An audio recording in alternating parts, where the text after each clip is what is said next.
Я приветствую вас, дорогие друзья, уважаемые гости и подписчики моего канала. Всем большое спасибо, что следите за новыми выпусками. Андрей Рева на связи прямо сейчас. Андрей Алексеевич, приветствую вас. Добрый день, Александр. Андрей Алексеевич, конечно, не знаю, страсти накаляются. Зеленский почему-то, чтобы включиться по видеосвязи с Трампом, мчится в Берлин к Мерцу. Мерц говорит: все организовываю, европейские лидеры, вот, пожалуйста, а потом коалиция желающих. Все готовится к Аляске. И Аляска уже прям оскомину набила. Слушайте, и видится, что...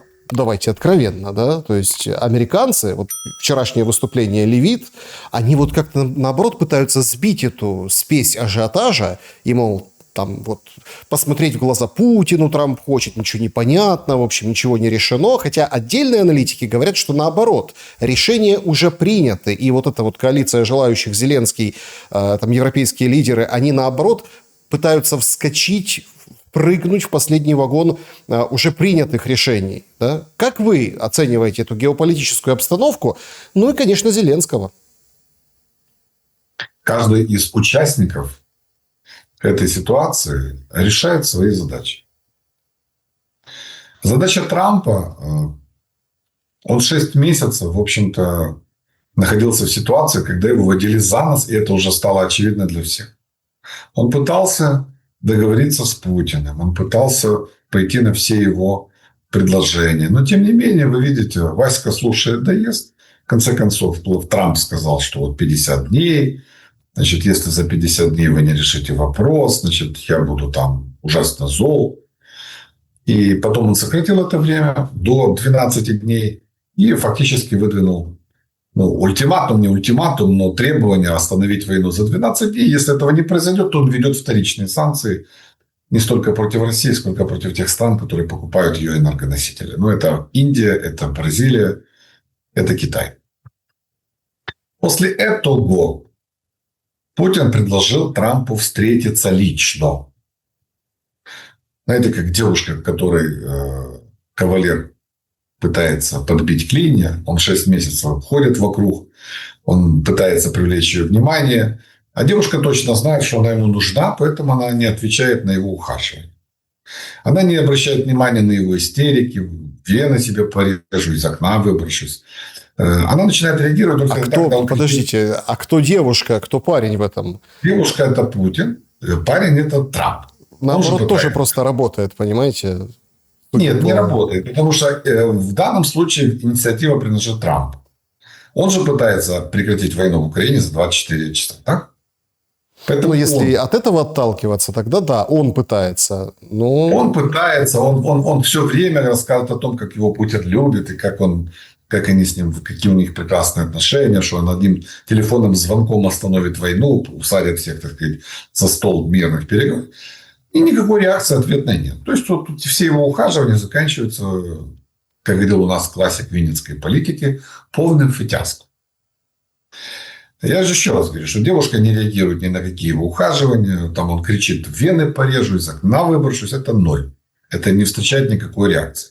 А вот когда он начинает кричать: я тебе окна побью, в смысле санкции веду, тут девушка начинает реагировать: что дурака возьмешь, может действительно санкции, может действительно окна побить. Когда первый раз в мае месяце, помните, договорились европейские страны с Украиной, позвонили Трампу, он сказал: я вас поддерживаю. Ему выдвинули ультиматум, в течение прекратить боевые действия на 30 дней для того, чтобы вести переговоры. Путин вышел и сказал, что я вместо этого всего предлагаю прямые переговоры между Россией и Украиной. Трамп немедленно поддержал, туда поехала наша делегация. Прочитал им лекцию Мединский о печенегах, там, всех, о том, какие они великие. Передали свой ультиматум. После чего Трамп заявил, что все равно ничего не будет, пока ему не позвонят. 3 июля он позвонил Путину. Разговор ничем не закончился. После этого Трамп опять пообещал побить окна. И вот для того, чтобы он окна не побил, в санкции не ввел, Путин предложил эту встречу на Аляске. Вот она сейчас должна, эта встреча состояться. В чем Трампа интерес, это понятно. Нужно вот как-то что-то... Понимаете, у них же в Америке, они же странные люди. У них привыкли спрашивать с политиков за невыполненные обещания.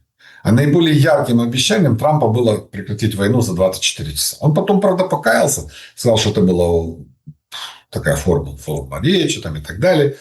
Но люди же тоже не глупые, они спрашивают, ну хорошо, а ведь ты говорил, что у тебя с Путиным хорошие отношения, что вот он тебя уважает, а он тебя за нос водит. Уже даже начали писать, что об этом ему навіть Мелания Трамп рассказывает.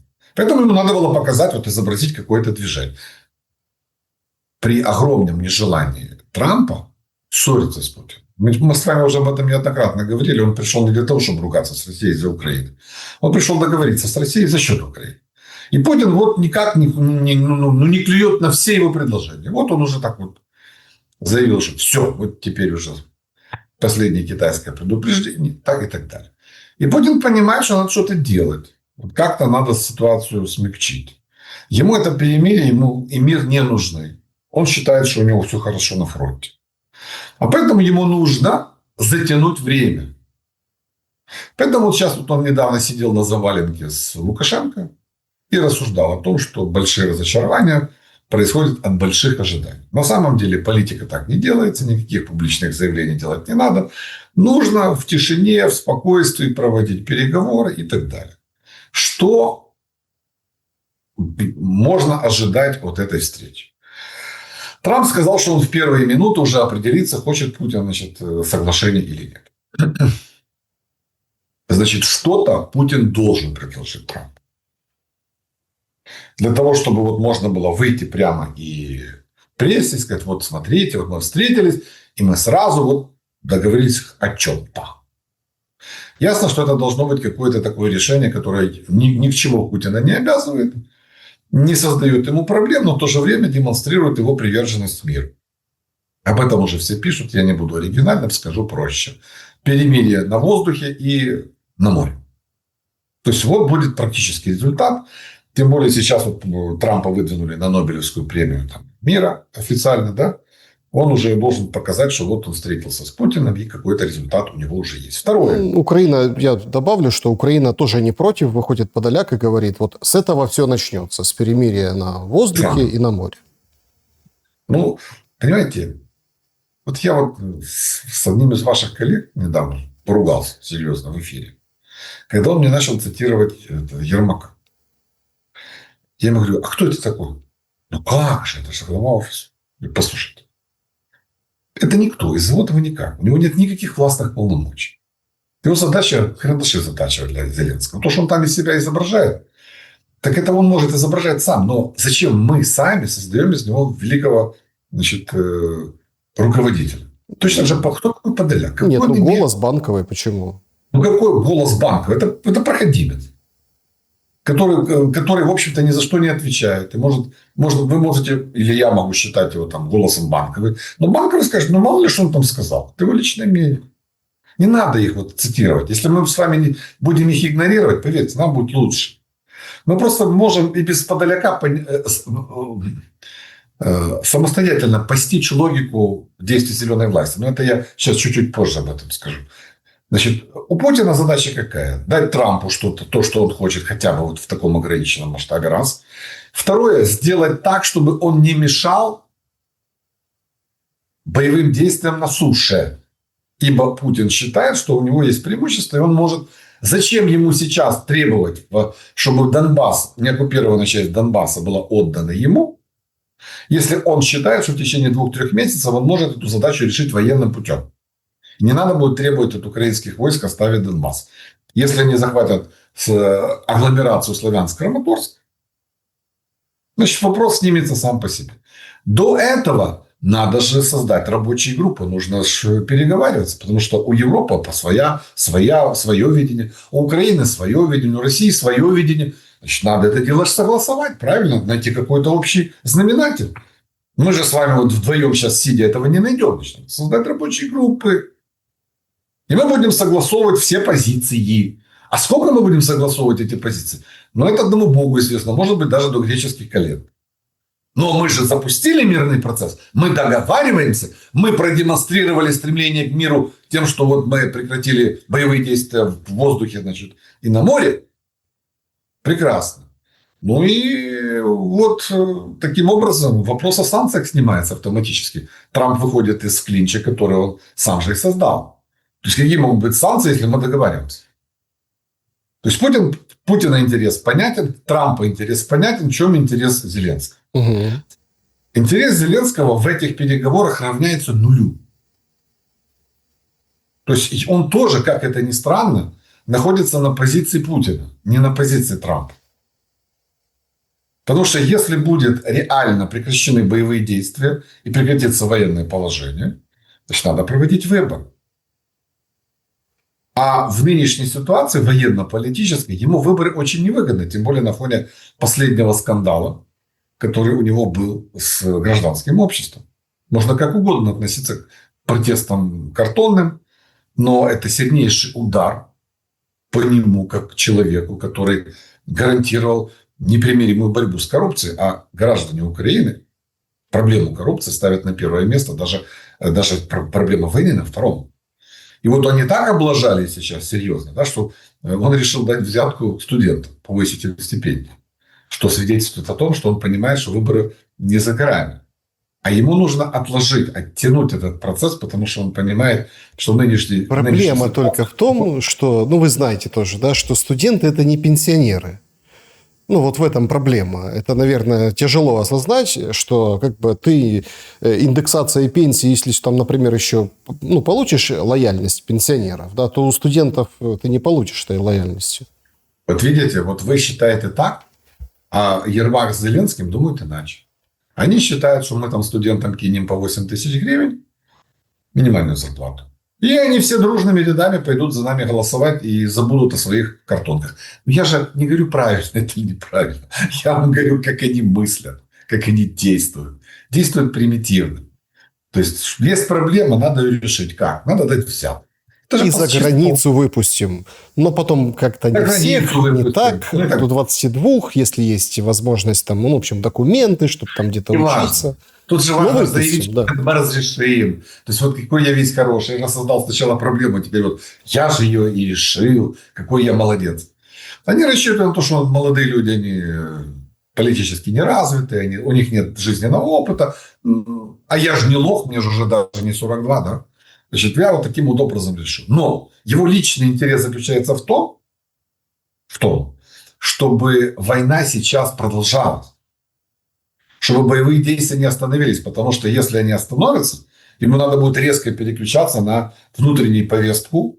Она для него очень-очень нехорошая, мягко говоря. И непонятно, каким последствиям для него лично это приведет. А ему очень не хочется расставаться с властью.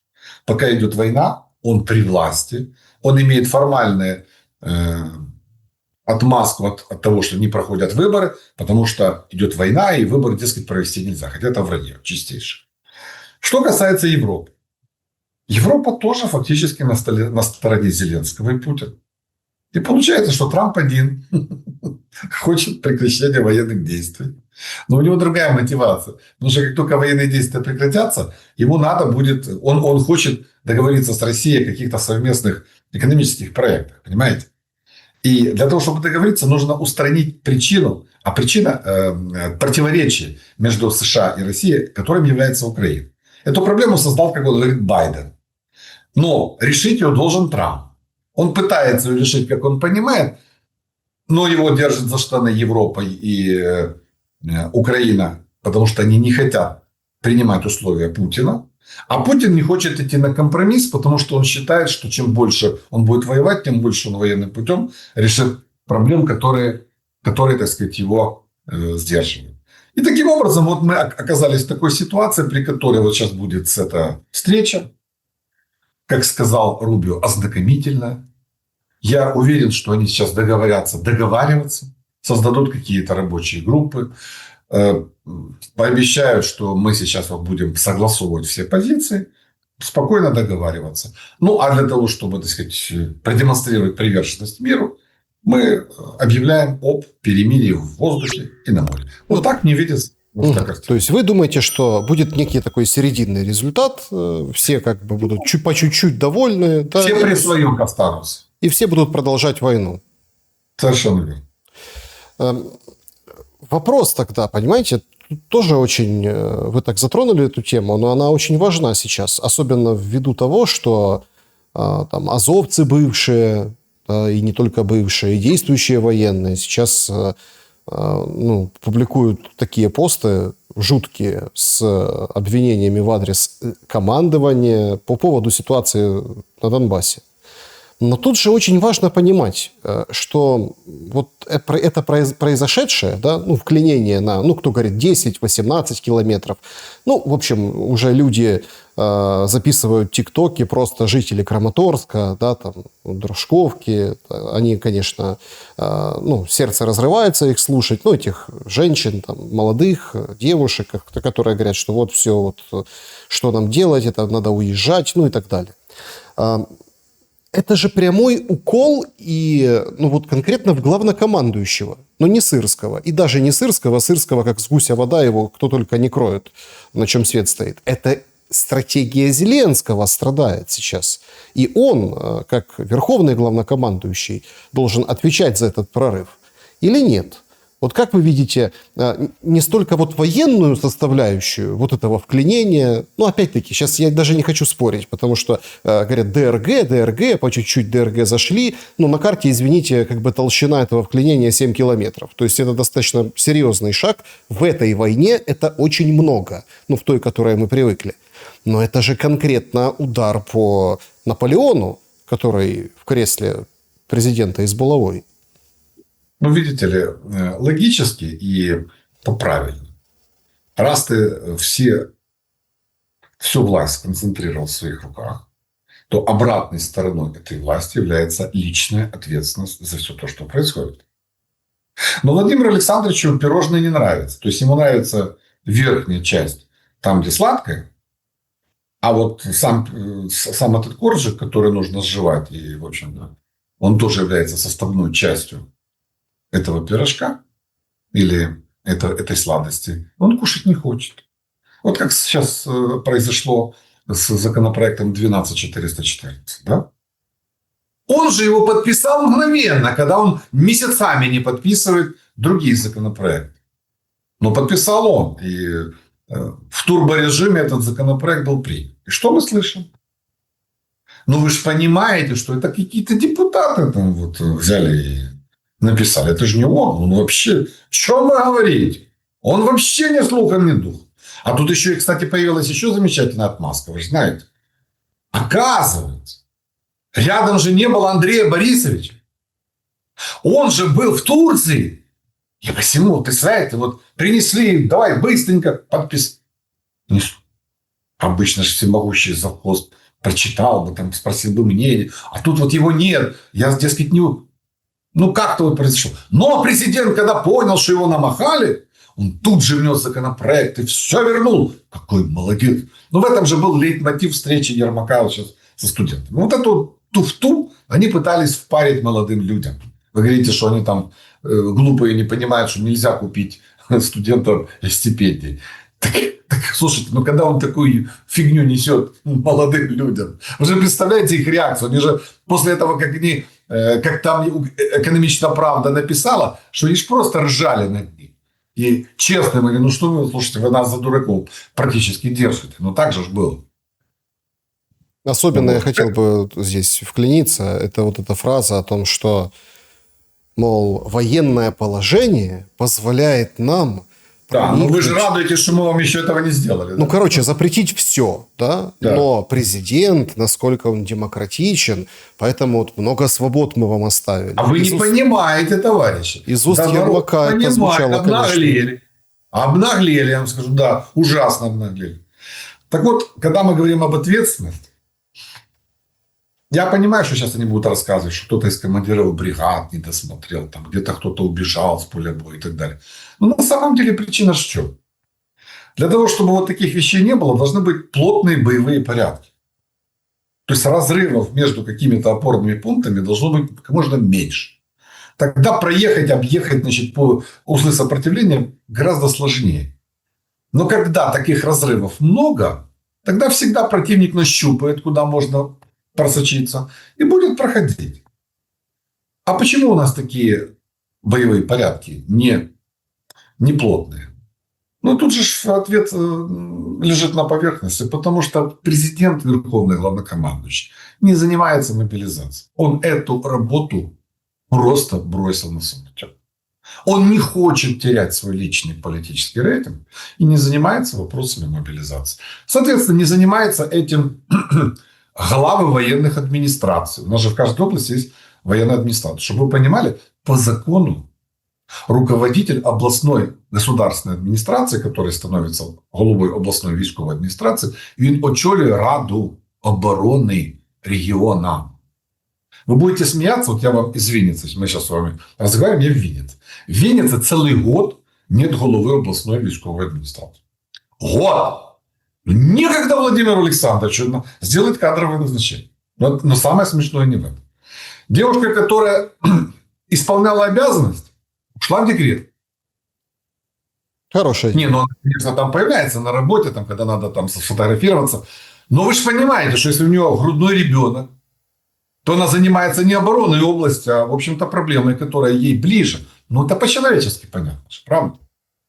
Так скажи мне, пожалуйста, как можно год не назначать голову областной военной администрации? А потом все удивляются, что по ТЦК в Виннице начались проблемы. Потому что вылазит хитро сделанная организация, которая уже отмечалась и раньше антиукраинскими акциями, такими как «Геть вакцинацию», «Геть дорожно-патрульную службу», цю полицию. Теперь они занялись срывом мобилизации. 80 жлобов у них там в организации, в Винниці повстання, люди вышли.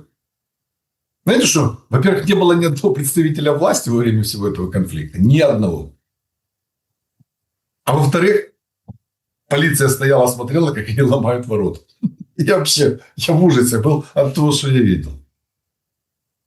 Просто, власти нет. Они не занимаются, они не вмешиваются в эти вопросы. СБУ не работает. Оно занято другими. Оно же эскортировать должно коррупционеров типа Чернышова. Защищать, чтобы, не дай бог, НАБУ их не поймало. А тут их нету. И вот эти негодяи создают картинку, что вот вся тут Винница пылает и все прочее.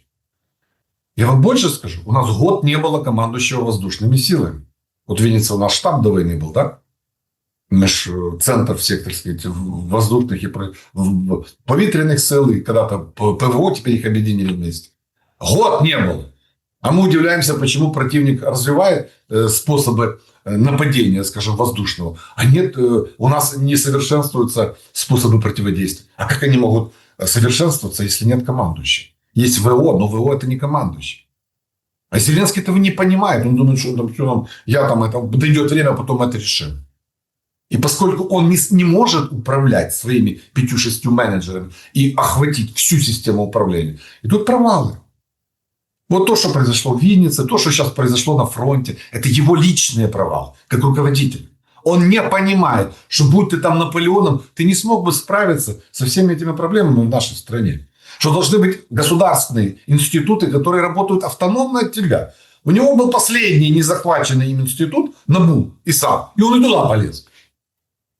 Но я понимаю, там у него личный интерес, чтобы не трогали его и его ближайшее окружение. Ну, а как иначе с коррупцией бороться, если не будет, если власть будет контролировать тех, кто с ней борется по закону? Ну, дайте Кабмину контроль над НАБУ. Как тогда они смогут предъявлять претензии министрам? Никак. Дайте народным депутатам контроль. Ну, тогда не будут трогать нардепов. Дайте президенту через генпрокурора. Ну, тогда все будут хорошо себя чувствовать в офисе президента и будут решать, кого там преследовать, кого нет. Ермак сказал, если кто-то прикрывается... Тут по рукам дали, они отпрыгнули. Если кто-то прикрывается моим именем, говорит Ермак, или офисом президента, шлите его на 3 буквы. Молодежи, он сказал вчера. Ну, да. Понимаете, вот это... А хотите, мы сейчас позвоним? Мы его сейчас спросим. И выступает, слушайте, в присутствии генерального прокурора Украины, на секундочку, глава службы безопасности. И говорит, что если вот у меня такое желание взять 2 рожка и разрядить в детективов НАБУ. Слушайте, это же не простой человек там, на эмоциях. Это руководитель спецслужбы в присутствии генерального прокурора. И тут слово ему не говорит. Хотя он должен был его поставить на место. Тут же, что вы себе позволяете? Как это так? Ну, а как же ты будешь надзор здійснювати з одного, если ты СБУ на место поставить не можешь. Это же вся страна видит. Поэтому все, что происходит, это следствие банкротства этой власти. И когда ситуация вот там, вот, я имею в виду, разрешится, и нам выкатят ультиматум, о чем мы с вами говорили еще год назад, Да. практически, то у нас будет два пути, как у товарища Сахарова. Либо принять этот ультиматум, либо тех, кто его нам выдвинул, послать курсом русского военного корабля. Проблема в том, что, смотрите, проблема в том, что это может быть какой-то даже полусовместный ультиматум США и России. Смотрите, они договорятся о каких-то... Трамп где-то смягчит какие-то требования Путина, но основа будет вот то, что он написал и передал Мединский.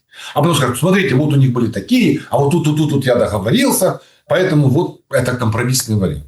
Опять же, два пути. Либо принять это и подписать, либо отвергнуть и сказать, пошли вы нафиг, мы там будем продолжать борьбу дальше.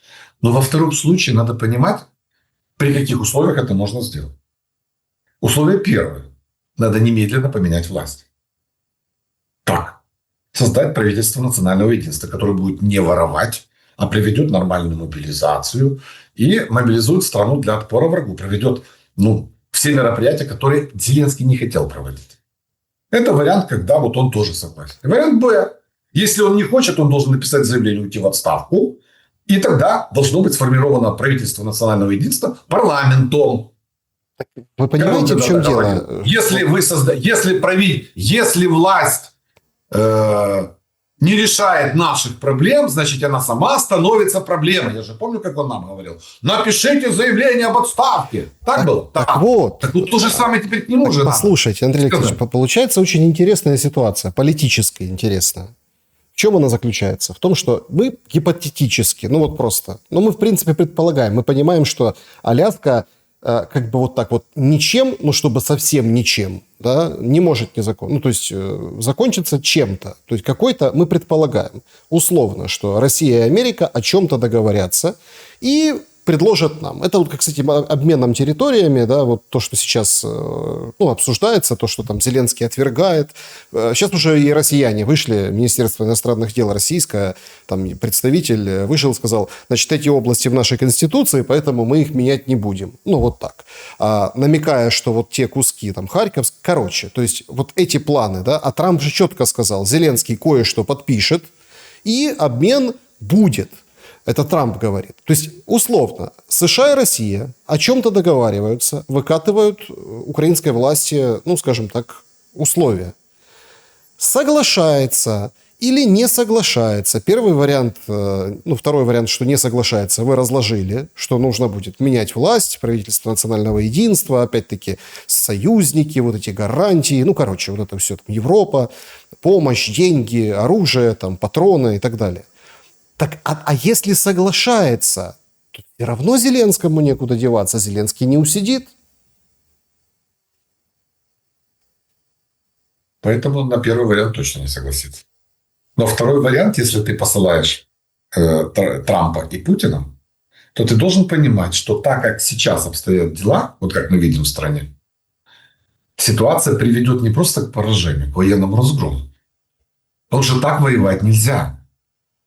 Нельзя, чтобы полстраны находилось возле военкоматов за отстрочкой, да, там, чтобы были забиты кафе и бары, и 1,5 миллиона уклонялось, и куча СЗЦшников убежала, и никто их не преследует. Представьте себе, возьмем ситуацию простую на фронте. Солдаты находятся на позиции. У тех, у кого есть совесть и ответственность, они находятся там. А кто попроще, те убежали. И те, кто убежали, они абсолютно спокойно себя чувствуют, их никто не трогает. А те, которые остались, они погибнут, они способны погибнуть. И количество тех, кто гибнет, гибнут лучшие люди. Те, которые имеют совесть и ответственность. То есть мы фактически воюем на энтузиастах, на добровольцах. Это называется, знаете, как это вот? Война на общественных началах. Хочу воюю, хочу не воюю. Так государство не может себя вести. А Зеленский не хочет принимать никаких мер. Почему? Потому что он же боится потери рейтинга, он же собирается вечно править. Поэтому у него вилка какая, дорогой? Или ты говоришь нет, и тогда соглашаешься на изменения во власти, либо уходишь, либо ты подписываешь, но тогда ты политический труп. Ну, согласитесь, у него человек, подписавший вот то, что ему предложат Трамп и Путин, это политический труп. Поэтому я прогнозирую следующую картину. Помните Троцкий, как сделал в Брест-Литовске?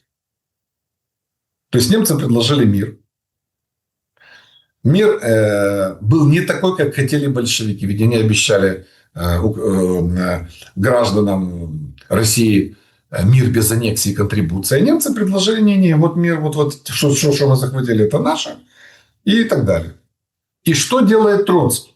Имея директиву Ленина подписывать, если немцы предъявят ультиматум. Он заявляет, первое, мир мы не подписываем, войну прекращаем, армию распускаем. И ушел. Немцы не поняли, как? Это как? То есть вы мир не подписываете, войну прекращаете, нас даже никто не спросил, что мы будем делать дальше. И они начали продвижение, заняли всю Украину, заняли, так сказать, некоторые части российских, вышли даже к Петрограду, и тогда Ленин отправляет новую делегацию уже без Троцкого, и они подписывают на новых условиях мир. Но Троцкий себя ответственность снял. Я же не подписал. Его после этого отправили там Красную армию создавать, пускай свою энергию он, так сказать, направит в мирное русло. Так же и сейчас. Зеленский прекрасно понимает, что этот ультиматум он подписать не может. Но когда его прижмут, он не сможет их и послать нафиг. Отсюда, если он хочет оставаться в политике и быть политической фигурой, я прогнозирую, что он выйдет и скажет, я это писать не могу, я ухожу. Ну, все как в фильме «Слуга народа». Один в один. Уйдет в отставку. Ну, он уже, в принципе, у него... что надо сделать было бы давно. Если сформировать нормальное правительство, и тогда бы вот такой беды, как у нас сейчас, не было бы. Ну, если честно, если так вот уже... Мне вообще кажется, что если бы это давно произошло, то и война бы давно уже остановилась. И все бы уже нашли точки соприкосновения и нормально на дипломатическом уровне уже бы решили определенные вопросы. Ну, там, первопричины, не первопричины, с европейцами, с американцами. Александр, я хочу вам напомнить одну фразу Путина. Одну фразу, которую он сказал, когда вот он объявлял о вторжении в Украину. Помните, что он сказал? Военные, берите власть в свои руки, с вами нам легче будет договориться. Интересная, правда, сказана фраза? Я вам больше скажу. Я точно знаю, что наших военных уважают и там, и там. Потому что они показали высокую боеспособность, верность воинскому долгу, присяге своей стране.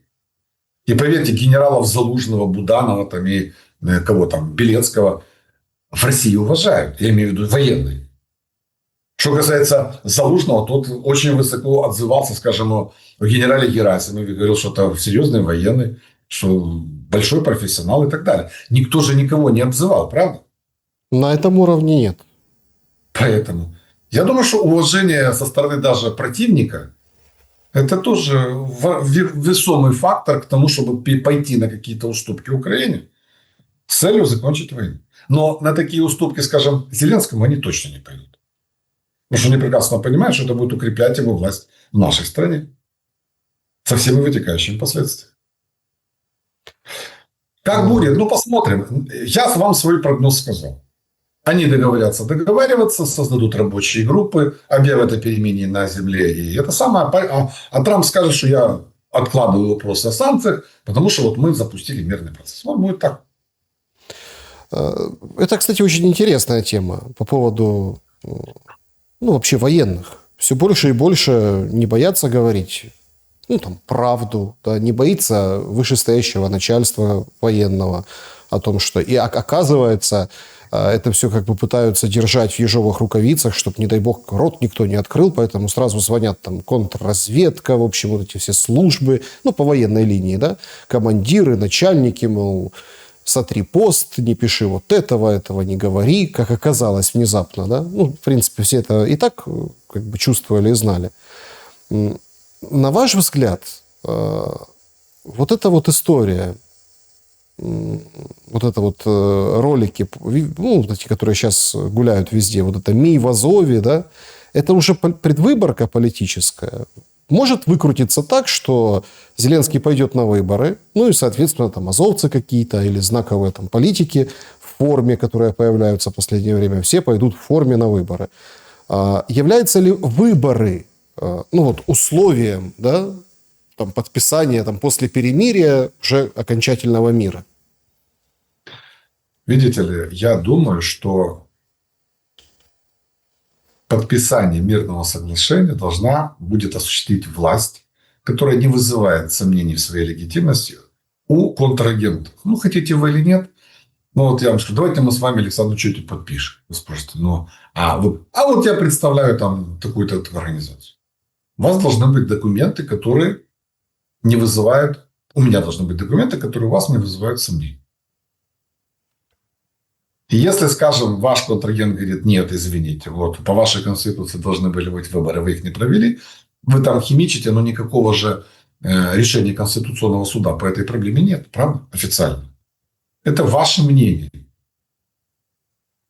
Поэтому, я думаю, будет дано какое-то время для проведения выборов. С тем, чтобы власть, которая не вызывает сомнений. Лично у меня нет сомнений в легитимности власти президента Зеленского на данный момент в Украине. Но у Путина она вызывает. И он будет использовать это как аргумент, что я не хочу. Опять же, для затяжки времени. Ведь можно было эту проблему снять в 2024 году, проведя выборы, и не морочить никому голову. Я вам больше скажу. Можно было сделать так, чтобы все политические партии тебя поддержали. Дескать, мы же понимаем, идет война. Сейчас заниматься вот этой фигней. Мы все підтримуємо президента. Проголосовали, 95% проголосовало за Зеленского. Он с новым мандатом на второй срок мог позволить. Но он не хотел сейчас. Знаете, он же боялся. Он же собирался снимать Залужного в конце 2023 года. И боялся, что сейчас выборы объявят. Залужный пойдет на выборы и через 3 месяца станет президентом. Поэтому они договорились между собой, устроили власть и оппозиция. И подписали меморандум, что мы не будем проводить выборы. А теперь смотрите, как повернулось бумерангом, правда? Пропущен момент, когда... Но опять-таки об этом и мы с вами говорили, не только с вами. На моем канале я говорил, что... Конечно. Пропустили, потому что, понимаете, они же не понимают, что если ты проблему не решаешь, откладываешь. Она же потом накапливается, и она потом тебя может привалить. И вот сейчас вот мы с этим столкнулись. Мы даем противнику козыри для того, чтобы он просто тупо тянул время. Ведь в его же задаче мы с чего начали? Говорю, вот у Путина главная задача, чтобы ему никто не мешал. Никто его там за руки не тянул. Он считает, что военным путем он вопрос решает. Поэтому он будет тянуть время. Мы ему дали еще один аргумент для того, чтобы он выходил и рассказывал. А у них выборов нет. Вот пока не будет легитимной власти, с моей точки зрения, значит, я буду дальше ждать, пока они там разберутся между собой. Еще раз, вот мое личное ощущение, Зеленский очень боится потерять власть. Очень боится. Они столько намутили, Александр, поверьте мне. Они понимают, что они против себя настроили всех. Сегодня нет ни одной политической силы, которая бы сказала, мы підтримуємо президента. Не, ну чего, последние сутки я наблюдаю в украинском сегменте Фейсбука, ряд политологов говорят, смотрите, тяжелый момент, сейчас вот это Аляска, вот это не пойми что, вот эти сейчас вот решают, надо поддержать верховного главнокомандующего. Ну, вы тоже видели, наверное. Я просто хочу вам сказать, вот вы уже вспоминали только что подалека, которого я не хотел бы вспоминать. Но я сейчас его вспомню в связи с прошлым его заявлением. Когда его спросили, когда он только начал работать на президента Зеленского в офисе у всемогущего завхоза, он тогда много рассказывал, сказал, что мы сейчас работаем с блогерами, которые имеют позитивный менталитет в отношении величайшего политического лидера. И мы их даже поддерживаем материально. И он называл, знаете, кого? Он Иванова тогда назвал, кстати, вот этого, Сережу. Вашего, кстати, землячка. Писающего прокурора, да. Ну, вы помните, господи, не хочу. Так вот, мы поддерживаем материально тех, кто... Я сейчас смотрю, вот они запускают некоторые такие вещи, когда вот они вскрываются, где они находятся. Вот Юлия Владимировна выступила в поддержку, так сказать, суверенной коррупции. Техас должны грабить техасцы. И кто же начал ее поддерживать? Смотрите, я вам называю фамилии. Олежка Пастернак. Он же весь независимый. Просто он вообще никакого отношения к зеленым не имеет. Когда я ему пишу, говорю, ну как там, почему опиум для народа? Он возмущается. Вы что? Я не такая, жду трамвая. Леша Кущ, кстати, очень хороший экономист. Ну, периодически вот у него он пишет, вот выступил там великий там, как его, Ермак, там и сказал то-то, то-то. Я говорю, помедленнее я записываю, потому что это очень важная информация, но без нее ну никак, без охоза. Вот он тоже поддержал, что вот молодец Тимошенко. Дальше Тарасик Завгородний. Опять независимый весь наш. Юра Гаврилечко. Виталий Кулик. И вот эта вот сетка независимых абсолютно от денег офиса президента, упаси Боже, начинает формировать громадскую думку. Вот, чтобы мы должны быть независимы, так сказать, ни от каких там прочих. То есть, деньги вы нам давайте, ну, чтобы государство функционировало. Но при этом не лезьте к нам ни с какими вопросами. Потому что мы суверенная коррупция. И вот эта вот прослоечка, да, вот этих вот ребят, которые, я так понимаю, абсолютно бесплатно, не подумайте, не перепутайте, просто защищают правильную государственную позицию, которая почему-то совпадает с позицией офиса президента и конкретно Зеленского и Ермака. Вот этого нашего неуважаемого тандема. А почему они такие непотопляемые, Андрей Алексеевич? Смотрите, я вам задаю этот вопрос, потому что, ну, опять-таки, вы знаете, у меня не было никогда пиетета там, к системе, которую строил Порошенко, да? Но ее нельзя сравнивать с Зеленским по одной простой причине, потому что там все равно были, конечно, там БПП тогда, да, то есть БППшники, были Народный фронт, это не одно и то же, у них там свои были терки, свои вот эти клинчи, ну, то есть нельзя сравнивать вчистую. Но вы знаете как бы изнутри, как это все происходит. Почему, вот я всячески слушаю там аналитиков, там как бы, да, что будет дальше, в этот момент почему такие вот сумасшедшие виляния хвостом? В этот момент обостряется риск предательства, причем самого ближнего круга, ближайших людей. Потому что время сжимается, понятное дело. Сейчас, например, там Путин, Трамп договариваются, спускают какие-то вещи, а тут из самых близких подставляет, и, в общем, начинается все сыпаться. Ну, в общем, как бы вы понимаете, да, о чем я говорю, о каких-то таких дворцовых переворотах. Но почему система, которая, как бы, с одной стороны, смотришь на нее, она как автомат Калашникова простая. С другой стороны, щупальца очень далеко тянутся. Причем к людям, о которых не ожидаешь, да, к ним тоже она дотянулась. Почему? В чем непотопляемость Ермака и Зеленского? Как вы оцените? Непотопляемость Ермака и Зеленского базируется на контроле за парламентом. Это ключевое условие существования нынешней модели власти. Поэтому любой заговор против Зеленского, или, как вы говорите, дворцовый переворот, невозможен без вовлечения в этот заговор Стефанчука. Это ключевая фигура любой возможной конструкции модели власти. Не дай бог, что-то происходит с президентом. Вот когда он ездил в Одессу, помните, с греческим премьером, ракета упала в 100 метрах от них. Это же война. Мы же не можем гарантировать, что где-то что-то не получится. Он на фронт ездит. Все же может быть. Мы все под Богом ходим. Вот представьте себе в один прекрасный момент, что что-то случилось с президентом Зеленским. И что дальше? И вы не поверите. Дальше в один же момент, в первый же момент, как только это произойдет, Ермак, который позвонит Стефанчуку, услышит следующее. Зайдите до мене. Ну, то есть, не я к вам бегу на полусогнутых, а ви зайдіть до мене.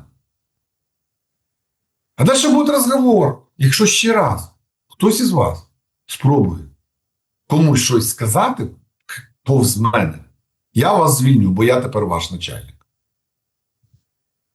И то же самое произойдет с правительством. Оно тут же восстановит свою субъектность. То есть, если вы хотите сохранить систему власти Зеленского без Зеленского, вы должны понимать, что любого другого человека, кроме Стефанчука, во главе этой власти хотя бы на период до выборов президента быть не может.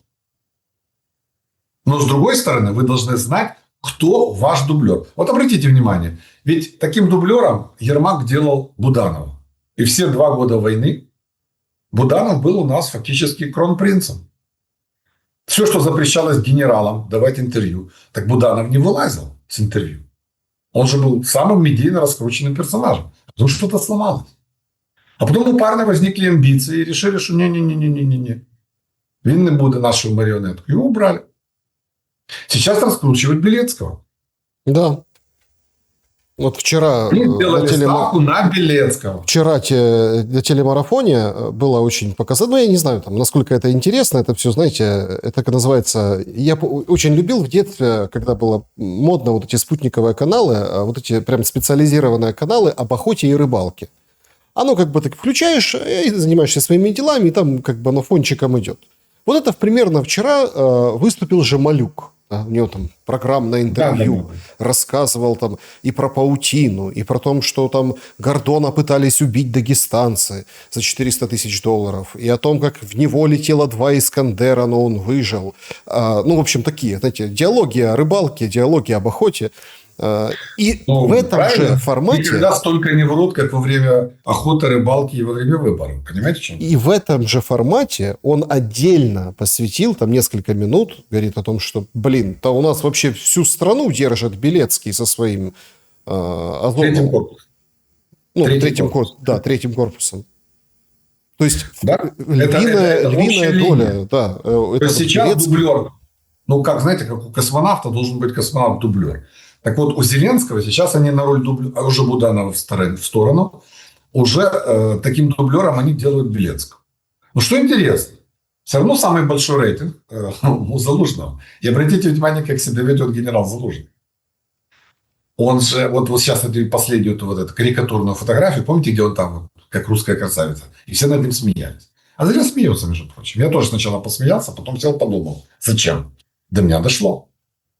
Ведь следующий президент, это будет президент мира. Да. И вот что, вот все, кто говорит, как Буданов, я знаю, что надо делать, надо решить. Это прошлый образ. Это образ, который важен во время войны. Голосование будет, когда будет мир, когда нужен человек с новым видением.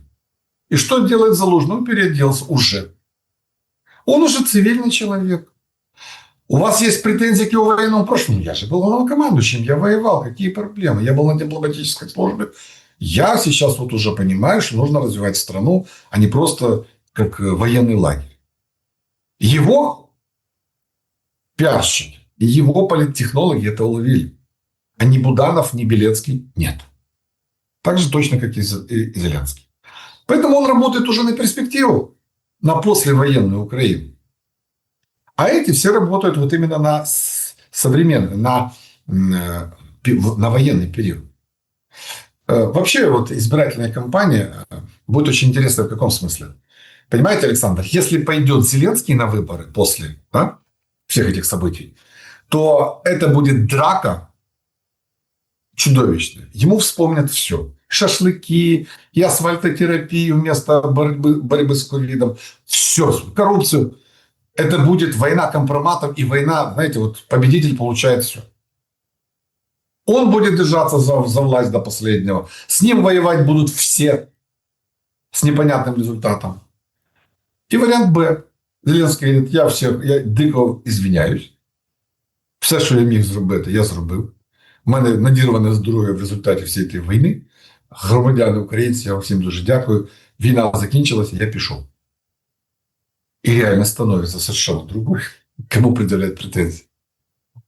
И тогда, возможно, борьба каких-то программ будущего, а не прошлого. То есть, если Зеленский выполнит свое предвыборное обещание, что я пішов на 1 термін, и то я пересадив 2 роки, тому я пішов. А теперь вы дали, это одна ситуация. Если он пойдет, это будет совершенно другая. Но он же понимает, что его не отпустят. Он ушел бы. Вы только что сказали, вот совсем недавно в нашем интервью, что он слишком много насолил, он и его люди. Поэтому его в любом случае будут догонять, и он уйти не может. Но видите ли, те люди, которые придут после него, они же будут разговаривать с нашими старшими коллегами.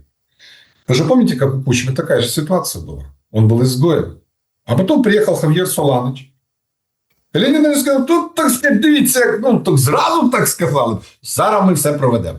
Чесні вибори. Все, Вітя, йди керуй. А ти, кстати, уйди отсюда, уйди. Вот, Янукович. И все. И кто трогал Кучму? Никто. Поэтому, если Зеленский захочет серьезно поговорить о гарантиях, то товарищи дадут ему гарантии без проблем. Он будет себя чувствовать не хуже, чем Леонид Кучма. Попри те, что будет огромное количество желающих в этой стране его догнать. Но он может получить гарантии. Это зависит от его личного желания. Не знаю, вот так вот мы общаемся с вами по поводу, ну, кто-то скажет, там, прожект и шкура неубитого медведя, но на самом деле кажется, Понятно, что... послушайте, мы с вами люди обыкновенные. Мы рассуждаем о возможных вариантах действий. Мы же не говорим, что будет там. Нет, мне Но мы кажется, говорим что... о том, что это возможный вариант действий, правда? А для чего тогда мы вообще ведем эти беседы? Не-не, мне кажется, что как-то так может уже случиться совсем скоро. То есть... Не исключено. Вот что главное, да, вот из всех вот этих сжавшихся событий, вот этого там Берлина, куда прилетел Зеленский, вот этих всех встреч онлайн, потом Аляска, Путина и Трампа, а дальше вот этих условий, главное то, что мы наконец-то имеем шанс, пускай там с этими всеми политическими, ну, там, дрязгами и подоплеками, не совсем чистыми, мы имеем шанс выскочить из войны.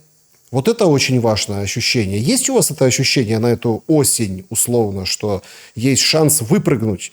Да, непопулярно, да, там с обидой, да, с потерями, но хотя бы как-то вот залезать рано и жить. Мое мнение очень простое, Александр. Все зависит от Зеленского. Если он уйдет, тогда у нас есть шанс выпрыгнуть из войны. Если он не уйдет, если он поставит целью держаться за власть до конца, никаких шансов прекратить войну, даже на тех условиях, которые нам выдвинут, не будет. А он их не подпишет. Это же ежу понятно, правда? Потому что ему сразу спросят, а что ты в 22 году не подписал? А что ты не подписал? Вот сейчас еще хуже, чем было в 22 году. Поэтому для него, понимаете, ему как товарищу Сахову деваться некуда. И в данном случае, я думаю, что это понимают прекрасно и все остальные товарищи. И с ним будут вести разговоры на тему, что ты давай уходи, вот такие гарантии. Помните, как он сказал? Вони кажуть, щоб я пішов, що не йшов на вибори. Ну, то це ще треба зі мною домовитись. Это его слова, кстати. Вы же помните? Да. Поэтому всем, ребята, я жду ваших предложений. И поэтому я не исключаю, что с ним будут вести переговоры на эту тему. Как он порешит, я не знаю. Но, в принципе, я думаю, что ему тоже четко все объяснят. Старшие товарищи. А общество украинское готово не воевать? Александр, то общество, которое было заряжено бороться, оно уменьшилось в силу того, что оно воюет и несет потери. А те, кто был за мир, кто прятался от военкомата и которых не трогали, они увеличились не потому, что их общее количество увеличилось, нет. Потому что тех стало меньше. Поэтому их общая доля выросла. Поэтому рассчитывать на то, что они будут способны на какие-то радикальные действия, нет. Они устали. Но не от самой войны, а от того, что от ощущения того, что кофе в Крыму не состоялось. Вот от этого они разочарованы. Понимаете, чем дело? Но не более того. Поэтому провести любые решения будет возможно в нашей стране. Как по мне. Несложно. Ребята, которые придут с фронта, представляете, какие они будут измучены и задерганы. После 3 лет, уже 3 года, они в 4-й год воюют. Света Божьего не видят. Они в тяжелейшем морально-психологическом состоянии. 3-4 года. В Афганистане, слушайте, 2 года и шла замена. Правильно? Но все же прекрасно понимают, что война – это человек просто выгорает на войне. Что им еще? Они еще теперь должны будут взяться за оружие и дальше что-то решать? Нет. Этот вариант я исключаю. Ну, это как разошлось вчера, по-моему, да, от ветерана одного, публикация, что там журналисты, волонтер на фронт. Ну, если призываешь к тому, чтобы там границы 91-го года идти воевать дальше, иди на фронт и с окопа призывай. Тогда это будет. Потому что, пишет ветеран, я не знаю ни одного человека в окопе, который ратует за продолжение войны. Чем Украина отличается от Израиля или там, Великобритании? элита любой страны воюет первой. В Израиле нет ни одного политика, не служившего в армии, не принимавшего участие в боевых действиях. А также их дети непосредственно воюют. Если ты в армии не служил, тебе рассчитывать на любую политическую карьеру невозможно. Посмотрите на британцев. Все командиры кораблей знаменитого британского военно-морского флота – это же, в общем-то, люди, относящиеся к элите, правда? Это бывшие лорды, там, бывшие, там, ну, скажем так, люди, которые… Вот что важно. Вот мы говорим о периоде феодализма, да? Что такое рыцарь? Рыцарь – это человек, который создан для войны. Для того, чтобы он мог воевать, ему давалась земля с крестьянами, те должны были его обеспечить, чтобы он мог воевать. Все. Вот его задача – воевать. У него другой функции нет. Когда французская революция уничтожила вот эту вот аристократию земельную, а их просто на гильотине уничтожали в период якобинского террора и последующие вещи, вот Франция через 100 лет оказалась в том состоянии, что и немцы голыми руками взяли. Прусское юнкерство, которое было основой армии Пруссии, а потом Рейхсвера и, соответственно, гитлеровского вермахта, они после Второй мировой войны исчезли. И Германия превратилась в то, что мы сейчас видим. А в Британии сохранилась вся эта аристократия. И поэтому британцы своей элите доверяют. Поэтому Британия несколько отличается от всех нас. Посмотрите на нашу элиту. Кто из этих людей, вы можете их представить на фронте? Вот кого-то из вот этой всей публики, которая в Верховном Совете заседает, там, в Кабмине, в офисе президента. Кстати, чуть Ермак не воюет. У него же нет брони. Он не относится ни… Да. Еще один вопрос в завершении нашего сегодняшнего разговора. Андрей Алексеевич, интересен ваш комментарий. Опять-таки, комментарий на комментарий. В воскресенье был в Польше концерт белоруса Макса Коржа. Приехали многие, и звезды, и не звезды, известный исполнитель. Ну, собственно, я к нему лично, к его творчеству очень хорошо отношусь. То есть, правильные песни, хороший парень, то есть, без всякого. И украинцы вместе с белорусами там устроили пляски, ну, в общем, с красно-черным украинским флагом. Событие приобрело такой оборот, что даже Туск об этом лично сказал. 57 человек депортируют. Были даже в соцсетях извинения от украинцев, там, отдельных парней на польском. И, собственно, отправят в Украину. Ну, не знаю, там многие подшучивают в соцсетях, там, посадку, не посадку защищать. Ну, может быть, депортируют они, там, до Украины не доедут, поедут куда-нибудь в другие страны. Но тут закралась очень интересная история. Именно государственническая. Почему я вам задаю этот вопрос? Выходит украинский посол, говорит, елки-палки, говорит, так это вообще а наш или это? Корж поет на русском языке. Чего они туда пришли? Русский язык – это язык, который там убивает украинцев. И не вступился за, ну, даже добрым словом украинский посол за этих парней. Нет, понятно, они нарушили. Понятно, не надо было устраивать эти показать, ну, там, флаг, отношения поляков. Это все понятно. Но функционал посла, что бы ни совершили украинские там, граждане где-то на таком уровне, когда лично Туск их депортирует, ну, там, после его заявлений, да, не сказал вообще даже ничего об этих украинцах, наоборот, их открестился от них. Но это показывает вообще просто, ну, у нас дипломатия рудиментом стала. Я не знаю, что с этим Ботнарем надо сделать. Скажите, Александр, а сколько украинцев сейчас в Польше? Ну, миллионы. Поляки к ним хорошо относятся. Попри все там эти все вопросы. Есть там правые радикалы, они там периодически булькают. Но там миллион украинцев. Соответственно, когда вы находитесь в чужой стране, вы должны как-то понимать, ну, что тут у хозяев тоже есть свои какие-то комплексы, правда? Ну, не будем называть вещи своими именами. Ну, не любят в Польше ОУН и УПА. Мягко говоря. Это было частью украинско-польского противостояния в межвоенный период, во время войны и в после войны. И проблема Волыни по сегодняшний день была чуть ли не главной во время польской избирательной кампании президентской. Вы же помните. И вот вы приходите на концерт Коржа, хорошего белорусского певца. Вы же пришли туда потусоваться, попеть, да, там, попрыгать. Другой вопрос, насколько это этично, когда в вашей стране идет война. Ну, вы пошли, ладно, вы пошли. И вы берете флаг красно-черный. Скажите, пожалуйста, как на вас поляки смотрят? Ну, как они на вас смотрят? То есть, вы плюете им в лицо, откровенно. Вы же знаете, как они относятся вот к этим деятелям. И вот наш посол, что он должен делать? Он должен защищать 57 человек, которых депортируют. Да, это его работа. Или думать о миллионе тех, кто остался. Нет, у Если посла он лично работа. заявляет о том, что украинское государство считает, что незачем их трогать, как вам не стыдно.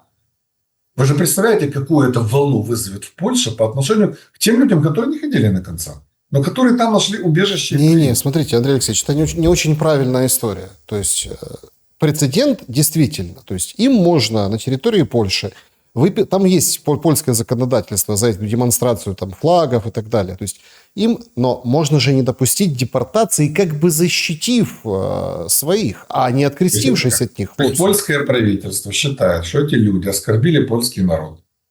И поэтому, раз они считают возможным плевать хозяевам в лицо, значит, мы их выпровожаем, а эти говорят, не, вы утритесь, пожалуйста, и оставьте их на месте. Как вам не стыдно? Нет, посол не... Я считаю, что скажите, зачем украинцам посол? Он должен сказать следующее. Он должен сказать следующее. Дорогие товарищи украинцы, вы находитесь в чужой стране, все вместе. Я вас очень прошу учитывать все-таки, что у поляков есть свое видение многих вещей. И не надо пытаться их переубедить в чем-то. Вы гости, вы вынужденные гости, они вам помогают. И, пожалуйста, не делайте ничего такого, что могло бы осложнить не только ваше положение, но и положение тех, кто здесь живет и вообще не принимает участие ни в каких концертах, там, в митингах и так далее и тому подобное. Понимаете, это очень деликатная история. И посол в данном случае он представляет целую страну. Страна должна защищать своих граждан, но которые, допустим, не совершают ничего такого, что могло бы поставить под сомнение отношения между странами. Ведь этот конфликт мог перерасти в более сложные вещи, если бы сейчас посол забыковал и начал там требовать их оставить. Я думаю, что это было бы хуже, намного, с моей точки зрения, Александр. Напишите в комментариях, смотрите, тут же все очень, как бы, тут разные уровни, да, как это, этажерка, вроде как такой инцидент на концерте, но тут этажерка вопросов. И я именно веду лесенку хочу ставить к власти, к украинской. А что она вообще как бы делает, так как она... То есть, когда у нас, понимаете, в публичном пространстве там, выходит Алферов и говорит, нацпамяти новый, и говорит, вот какие-то не такие украинцы за границей не выходят на митинги, какие-то такие-сякие. Ну вот, пожалуйста, вышли. Алферов, это, извините меня, проститутка. Я внимательно слушал его дифирамбы по отношению к Зеленскому. Ему надо закрыть рот и сидеть тихо. Потому что вот такой шестеркой, как он, быть просто позорно. Как бы он там себя не позиционировал. После того, как я слышал, как он рассказывал о величайшем Зеленском, он для меня умер как вообще личность. Все. Давайте не будем о нем говорить. Андрей Рева был моим собеседником сегодня. Спасибо за время и мысли. Всего доброго. Друзья, берегите себя. Всем добра и света. Увидимся.